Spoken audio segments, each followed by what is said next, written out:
Amin. Tepuk tangan yang meriah bagi Tuhan Yesus. Please sit down. Welcome home GBI Pelita. Nice meet you all. Please join with our social media. Silakan bergabung dengan sosial media gereja, sosial media Bapak Gembala, YouTube, Instagram, Facebook, TikTok. Terutama di YouTube ya. Baru launching kemarin kita saat teduh menara doa pagi hari Rabu dan hari Sabtu setiap jam 6.30 sampai 7.30. Siapa lagi yang mendukung kalau bukan keluarga jemaat yang saya kasihi di GBI Pelita ini. Saudara, semakin saudara banyak membagi firman, saudara pun terlibat dalam penyebaran firman Tuhan. Saya sapa salam bagi saudara yang di YouTube, live streaming atau dimanapun engkau berada. Saya berdoa saudara tetap bersuka cita dalam Tuhan. Hari ini saya membawa firman Tuhan, iman mengalahkan pikiran negatif. Storing di sini. Tolong. Ya. Speaker sebelah kanan, storing, tolong diperbaiki. Nah, kita akan membahas firman Tuhan dari Filipi 4, ayat 4 sampai kepada ayat yang ke-9. Mari sama-sama kita membaca Filipi 4 ayat 4 sampai 9. 1, 2, ya. Bersukacitalah senantiasa dalam Tuhan. Sekali lagi kukatakan bersukacitalah. Hendaklah kebaikan hatimu diketahui semua orang. Tuhan sudah dekat. Janganlah hendaknya kamu khawatir tentang apapun juga. Tetapi nyatakanlah dalam segala hal keinginanmu kepada Allah. Dalam doa dan permohonan dengan ucapan syukur. Damai sejahtera Allah yang melampaui segala akal akan memelihara hati dan pikiranmu dalam Kristus Yesus. Jadi akhirnya saudara-saudara, semua yang benar, yang mulia, semua yang adil, semua yang suci, semua yang manis, semua yang sedap didengar, semua yang disebut kebajikan dan patut dipuji, pikirkanlah semuanya itu 9. Dan apa yang telah kamu pelajari, dan apa yang telah kamu terima, dan apa yang telah kamu dengar, dan apa yang telah kamu lihat padaku, lakukanlah itu. Maka Allah sumber damai sejahtera akan menyertai kamu. Saudara yang saya kasihi, saya bacakan latar belakang nats ini ya di Filipi 1 ayat 12 sampai 13. Filipi 1 ayat 12 sampai 13. Aku menghendaki saudara-saudara supaya kamu tahu bahwa apa yang terjadi atasku ini justru telah menyebabkan kemajuan Injil. Sehingga telah jelas bagi seluruh istana dan semua orang lain bahwa aku dipenjarakan karena Kristus. Latar belakang nats ini, Rasul Paulus menerangkan kepada jemaat di Filipi bahwa saya itu dipenjara oleh karena pemberitaan Injil. Rasul Paulus dipenjara oleh karena pekerjaan Tuhan. Rasul Paulus dia menderita oleh karena pekerjaan Tuhan. Dan di tengah-tengah penjara dia dipasung dengan Silas. Luar biasanya, di tengah-tengah penjara itu dia tidak mengeluh, tapi dia bersyukur menyembah Tuhan. Ketika menyembah Tuhan, ada mujizat Tuhan. Pasung itu terbuka, pintu penjara terbuka, dan kepala penjara dan seisi rumahnya diselamatkan. Saudara, di tengah-tengah dia di penjara, mengalami kesulitan, mengalami banyak tekanan, dia masih bisa menginspirasi, memotivasi supaya orang tetap bersuka cita. Nah, hari ini juga Rasul Paulus mengajak kita. Kalau Rasul Paulus dalam penjara mengajak jemaat Filipi bersuka cita senantiasa di dalam Tuhan, hari ini pun firman Tuhan ini kepada saudara, kepada saya, khususnya ibadah 4 yang terkasih, yang luar biasa.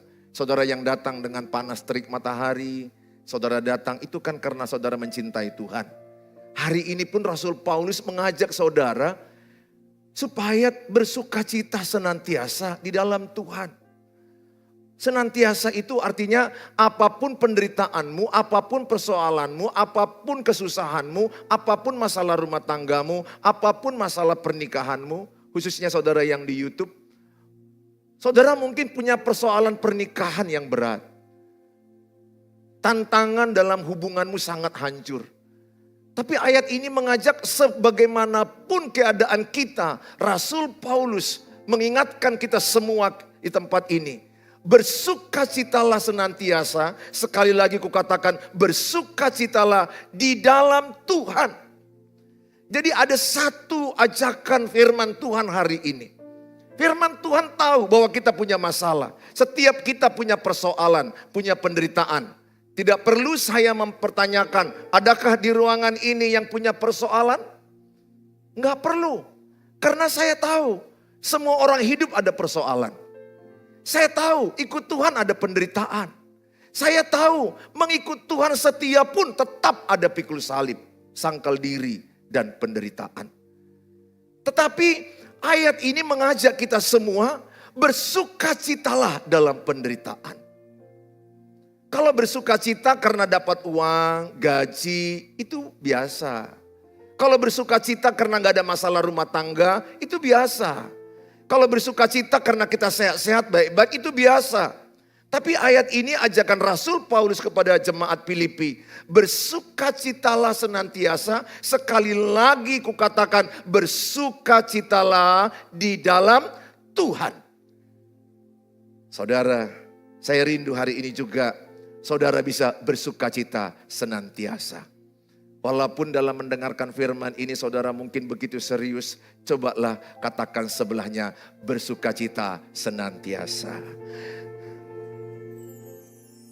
Ya, ada beberapa di antara saudara senyumnya sudah berat, saking susahnya hidupnya. Ada orang saking susahnya makanan yang manis pun jadi pahit. Pandangan dia Danau Toba pun dia lihat jadi tidak baik. Ingat saudara, peperangan itu ada dalam pikiran saudara. Saya sedang ingin mengajak saudara supaya saudara tetap bersukacita dalam Tuhan. Tidak ada khawatir. Khawatir bisa terjadi kepada semua orang, tapi nggak boleh dikuasai kekhawatiran. Tidak boleh tinggal dalam kekhawatiran. Tidak ada orang hidup yang tidak ada khawatir. Tidak ada orang hidup yang tidak ada ketakutan. Tidak boleh tinggal dalam ketakutan, tidak boleh tinggal dalam kekhawatiran. Hari ini Rasul Paulus menanamkan kepada kita supaya setiap kita menang atas pikiran yang negatif. Karena sering sekali yang menghilangkan sukacita kita itu adalah kekhawatiran kita. Kekhawatiran itu adalah taburan iblis kepada setiap orang. Iblis menaburkan benih-benih ketakutan, kekhawatiran supaya dia mencuri sukacita kita. Dalam kitab Yohanes 10 ayat 10 dikatakan, Yesus datang memberikan hidup berkelimpahan, tapi iblis datang untuk mencuri, membunuh, membinasakan. Maka iblis itu mencuri sukacitamu lewat kekhawatiran, lewat ketakutan. Dia mencuri semangat saudara, dia mencuri sukacita saudara. Supaya orang-orang yang percaya itu tidak bersukacita. Hidup di dalam ketakutan dan kekhawatiran. Tapi hari ini, puji Tuhan, haleluya. Kita diberkati dengan firman Tuhan. Iman kita akan mengalahkan pikiran negatif kita. Iman kita akan mengalahkan segala kekhawatiran kita.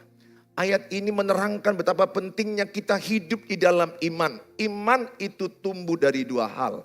Yang pertama, pembacaan firman Tuhan. Roma 10 ayat 17.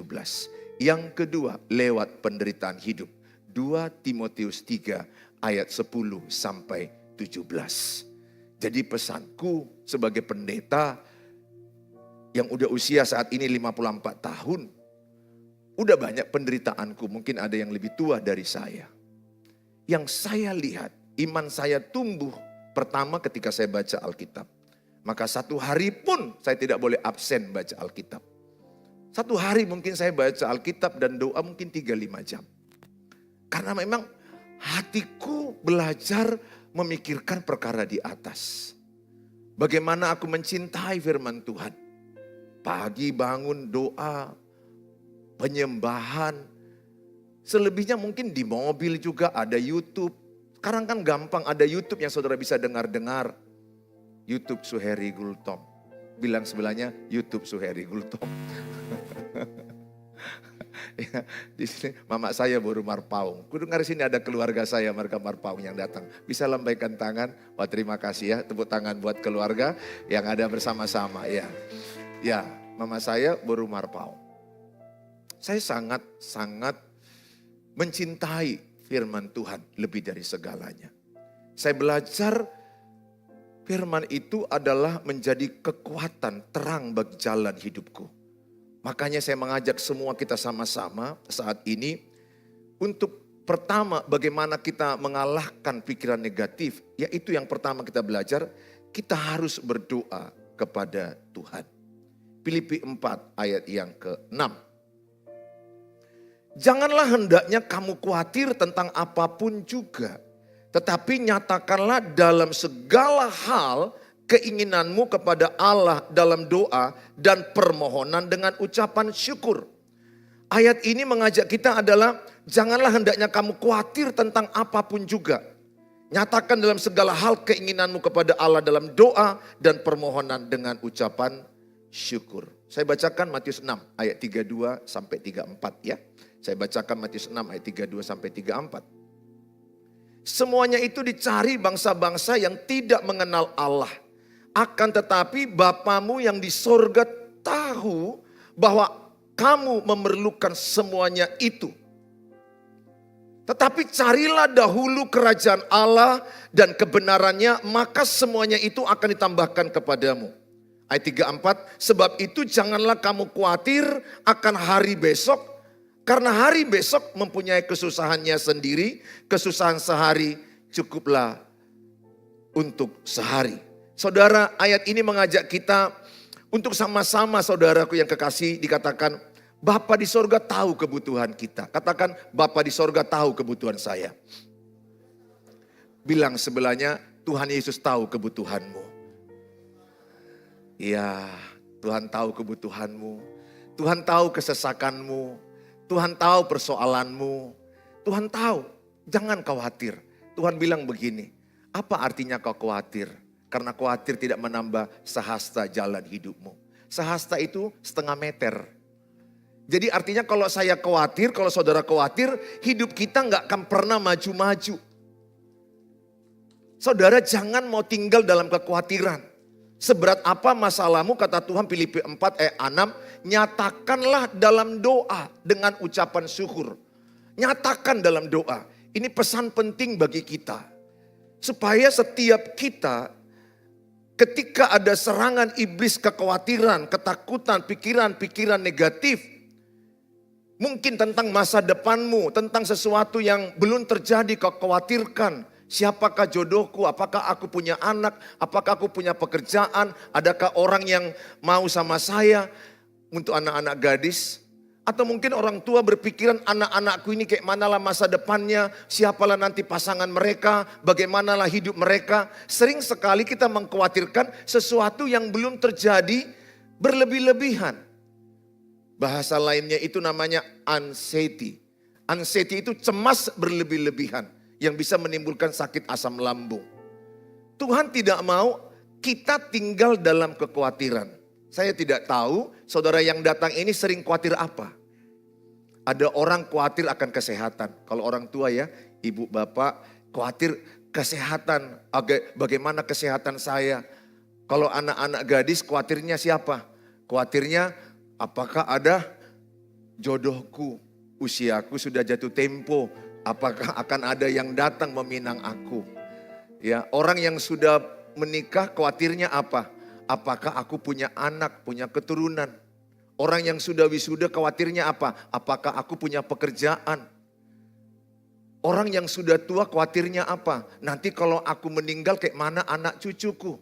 Padahal kalau kita sudah meninggal kita pun gak tahu lagi apa yang terjadi. Tapi semua kita mau pikirkan, semua kita mau khawatirkan. Sebenarnya itu siapa yang bekerja? Iblis. Iblis menaburkan pikiran-pikiran negatif kepada kita. Iblis menaburkan rasa kekhawatiran kepada kita. Tapi saya percaya ketika ada serangan iblis di pikiran saya. Pikiran rasa takut dan khawatir. Saudara juga pasti ya pernah mengalami namanya ada pikiran-pikiran negatif, rasa takut dan khawatir tentang kesehatan, pekerjaan, masa depan. Bahkan mungkin Pak Presiden Prabowo belum dilantik udah khawatir. Kayak mana nanti ya? Apa yang terjadi bangsa ini setelah Presiden dilantik? Nggak usah terlalu pikirkan itu saudara. Percaya aja Tuhan yang sudah memilih dia lewat cara yang baik. Pikirkan yang baik bahwa Tuhan membuat bangsa kita akan lebih baik. Pikirkan bangsa kita ini akan lebih maju. Nah, ketika pikiran-pikiran negatif ada padamu, maka ayat 6 inilah jawabannya. Ayat 6 ini dikatakan janganlah hendaknya kamu khawatir tentang apapun juga, tapi nyatakanlah dalam segala hal keinginanmu kepada Allah. Ayat yang ketujuh coba dilihat. Ayat yang ketujuh. Damai sejahtera Allah yang melampaui segala akal akan memelihara hati dan pikiranmu dalam Kristus Yesus. Jadi ketika ada pikiran negatif, ada rasa takut dan khawatir, Tuhan Yesus mengundang kita berdoa. Berdoa, serahkanlah segala kekhawatiranmu kepada Tuhan. Di dalam doa, ketika engkau ada pikiran-pikiran negatif, ketika saudara membawa dalam doa, bukan langsung otomatis masalah selesai. Bukan otomatis semuanya serba beres, tidak. Tapi kata Tuhan ayat 7, ketika saudara berdoa, yang ada adalah damai sejahtera Allah melampaui akal budimu, memenuhi hidupmu.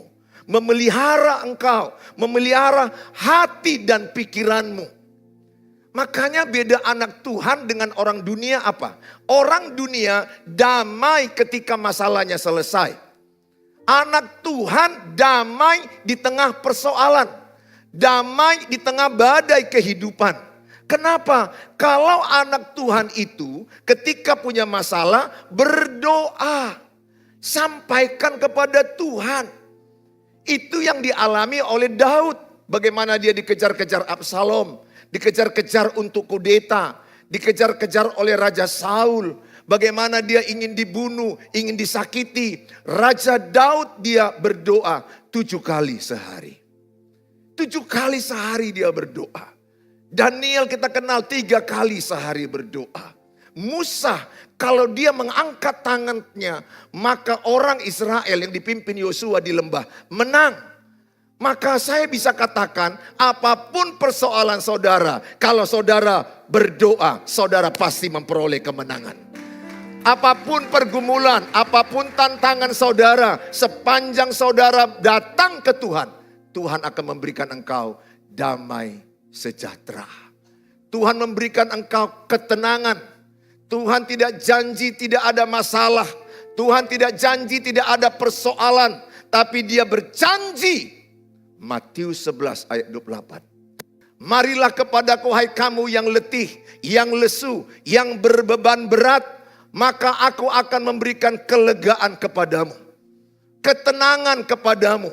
Saya berdoa malam ini. Saya berdoa sore ini kepada saudara. Supaya setiap saudara ketika ada kekhawatiran, ketika ada ketakutan, berdoalah. Sampaikanlah isi hatimu kepada Tuhan. Masalahnya, aku tanya sama saudara dulu. Kalau saudara kekhawatiran datang padamu, ketakutan, apa yang kau lakukan? Apakah saudara pergi mencari orang lain?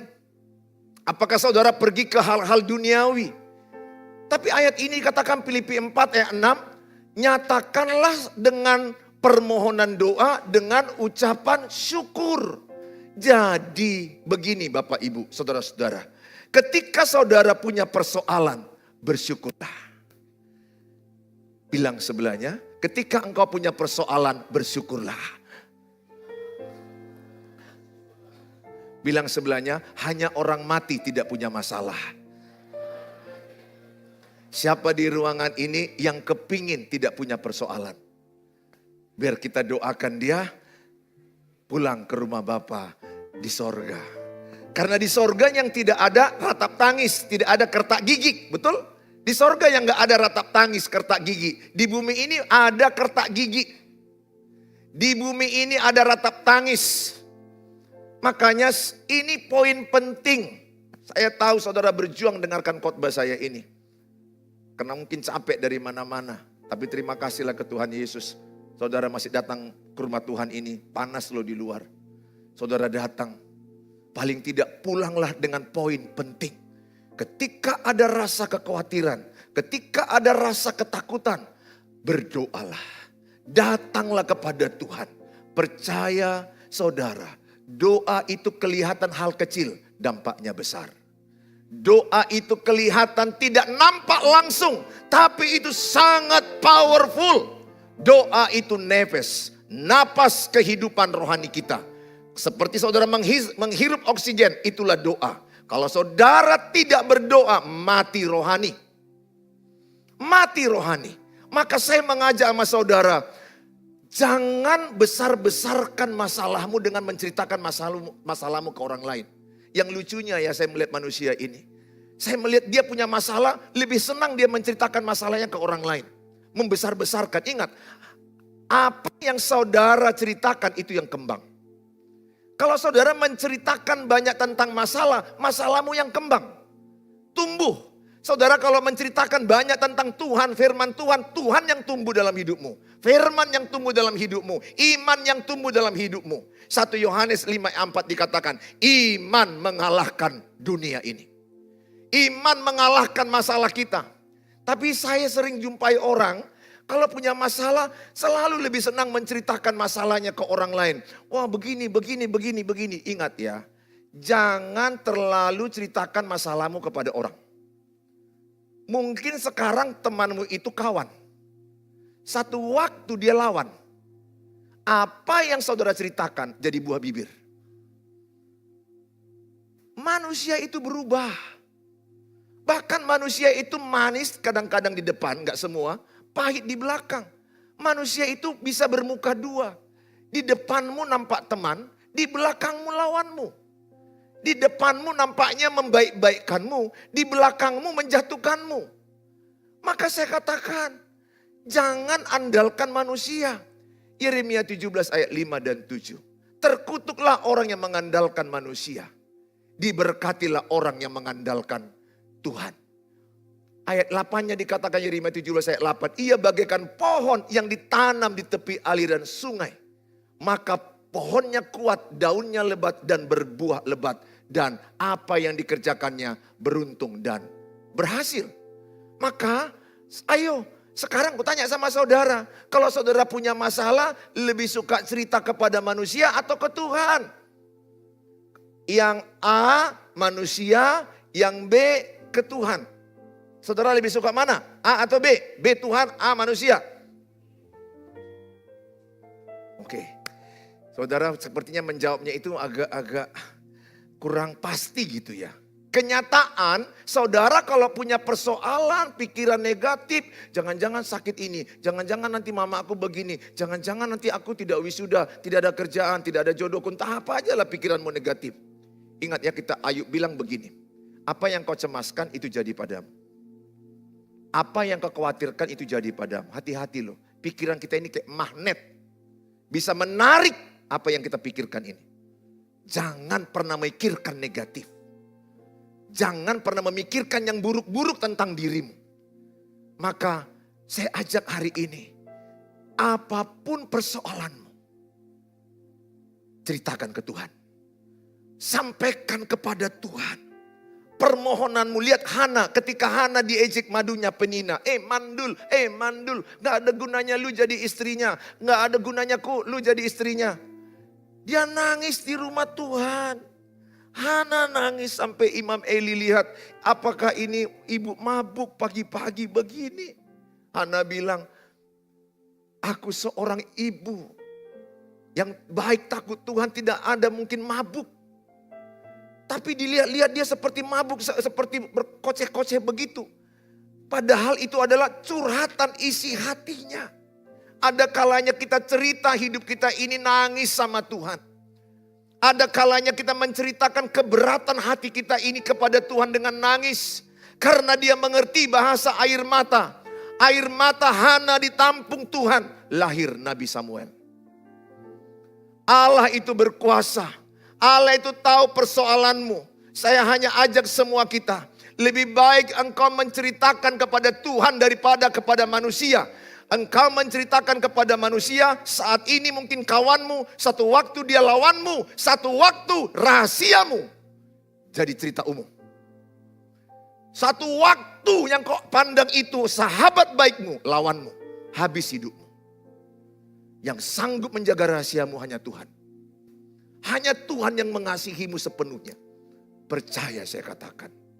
Manusia itu bisa kadang-kadang manis di depan karena ada maunya. Yang mengasihimu paling saat engkau jatuh. Yang mengasihimu saat engkau terpuruk. Yang mengerti cerita hidupmu hanya Tuhan. Saya nggak salahkan kalau ke mama cerita, ke papa cerita. Karena itu orang tua kita. Atau pendeta yang dipercayai. Tapi jangan sikit-sikit semua masalahmu kau ceritakan kepada orang lain. Sikit-sikit semua kau curhat kepada orang lain. Saya tobat. Saya tidak mau menceritakan masalahku kepada manusia terlalu 100% sekali. Ada batas yang perlu dia tahu. Karena manusia bisa berubah. The man is changed. Manusia itu berubah. Yang tidak berubah hanya Tuhan Yesus. Ibrani 13 ayat 8. Allah tidak berubah dahulu, sekarang, dan selama-lamanya. Oleh karena itu saya mengajak sama saudara, sekali lagi saya mau tanya semuanya, kalau saudara punya persoalannya cerita kepada Tuhan atau manusia? Bilang sebelahnya, ceritakan persoalanmu kepada Tuhan. Bilang sebelahnya, hati-hati curhat kepada manusia.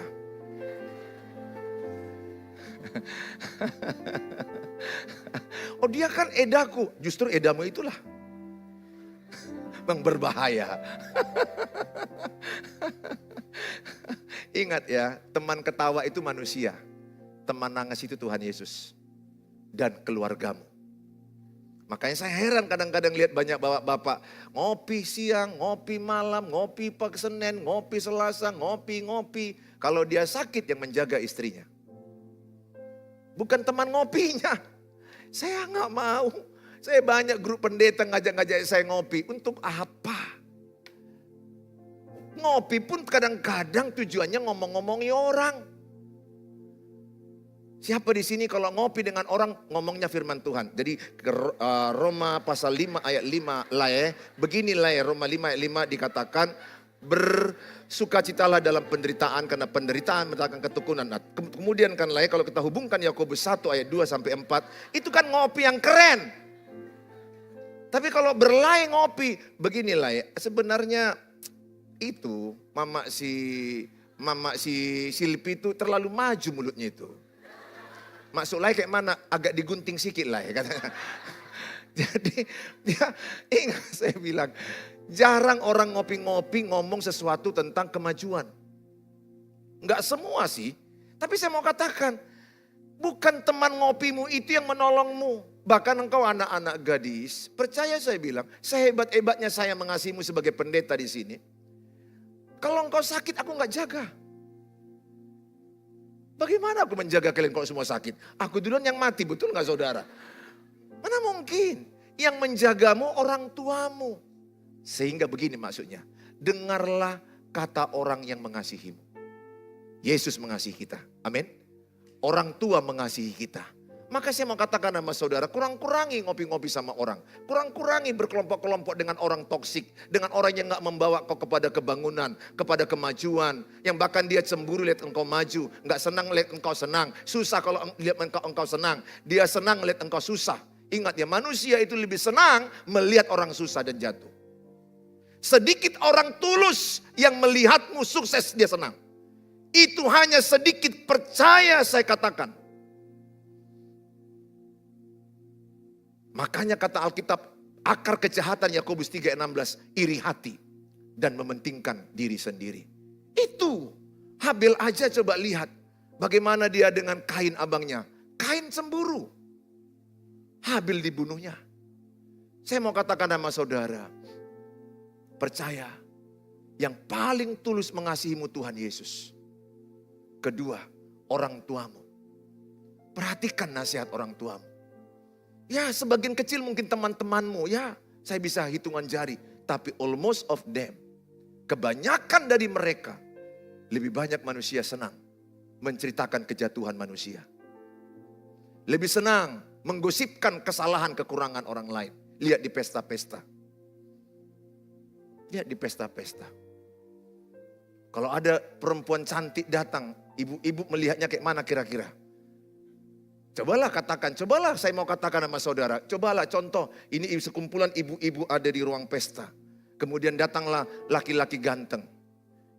Itu biasa aja, gak ada terlalu masalah karena yang datang laki-laki ganteng. Biasa aja bagi dia.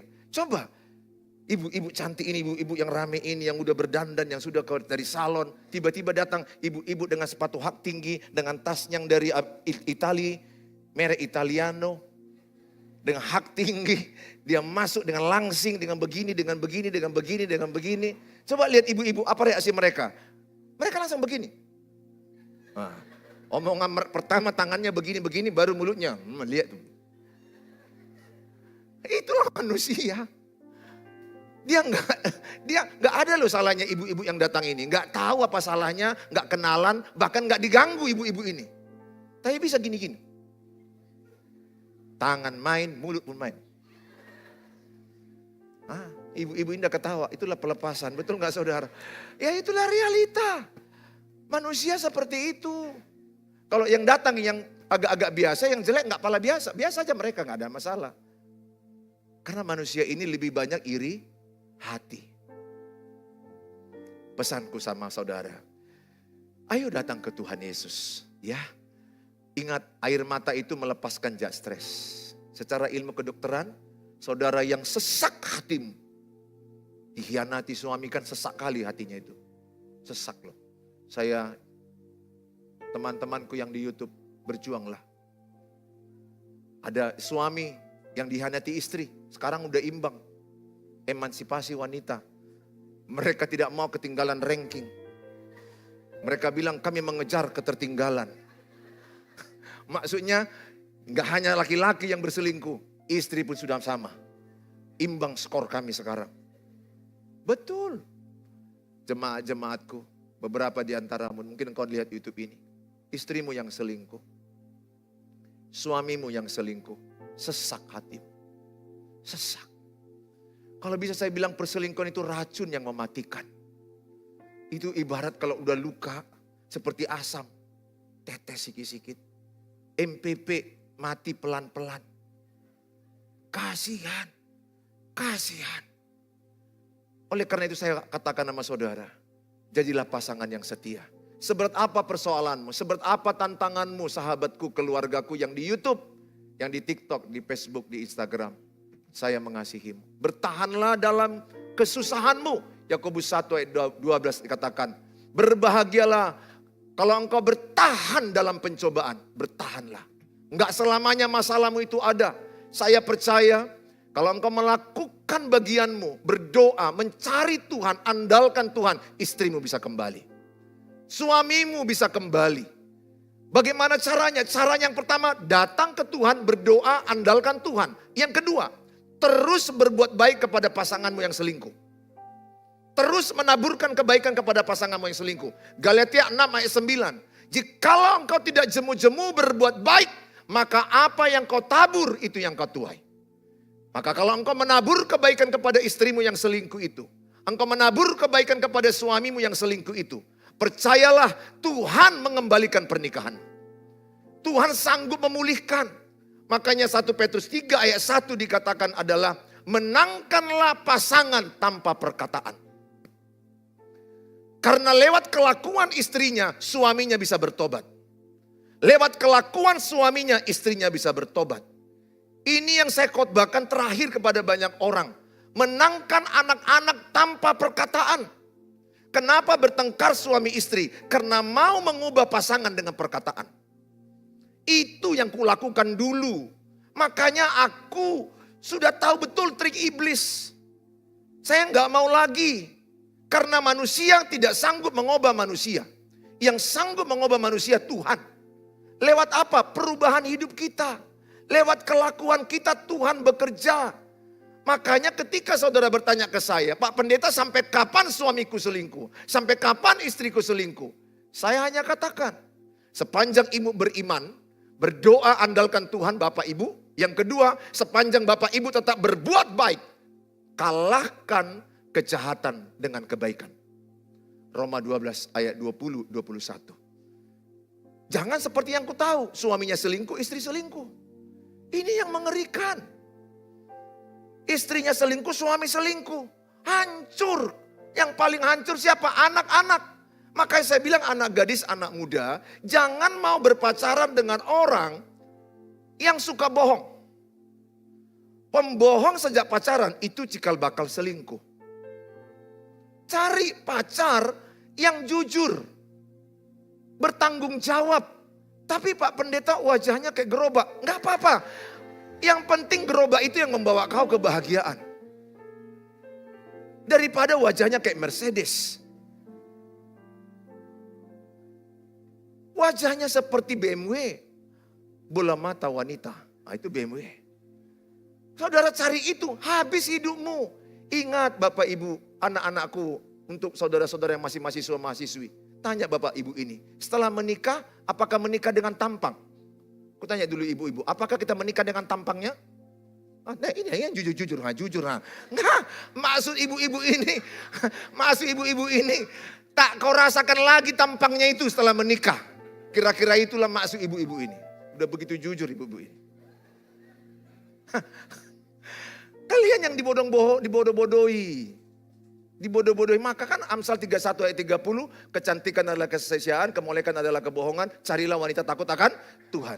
Kegantengan adalah kebohongan, ketampanan adalah sia-sia. Carilah laki-laki takut akan Tuhan. Dengan takut akan Tuhan itu, pernikahanmu sampai maut memisahkan. Amin. Saya berdoa, ayo sekarang belajar, cari Tuhan. Menanyakan jodoh pun tanya ke Tuhan. Tuhan, mana jodohku? Libatkan Tuhan. Ingat ya, yang memilih jodoh bukan Tuhan, kita. Kita, saudara yang memilih jodoh, Tuhan kasih circle. Orang sekelilingmu, lihat ciri-ciri. Ini orang jujur, pisahkan dulu, jujur 5. Ini si pembohong, eliminasi langsung. Asal ditanya, udah di mana kau boy? Udah dekat. Ah itu ciri-ciri pembohong itu. Udah dekat. Dekat mana? Tiang listrik, dekat kamar mandi, dekat bak mana? Nah itu ciri-ciri pembohong itu. Kalau udah sering membohong-bohongimu, itulah cikal bakal perselingkuhan. Yang waktu pacaran tidak takut WA-nya dibaca pasangannya. Kalau pacaran aja WA-nya nggak berani dibaca, jangan kau pacari nih. Baru kalau ada lagi berdua-dua, datang telepon masuk, entar adik, halo, boy. Padahal ini si Sri ini saudara. Boy, tunggu ya boy, sorry boy ya, boy. Dibuat profil WA-nya memang laki-laki si boy. Padahal ini Alia. Vivi. Mau saya katakan namamu, jangan hanya ketawa kau anak gadis. Perhatikan baik, jangan hanya ketawa.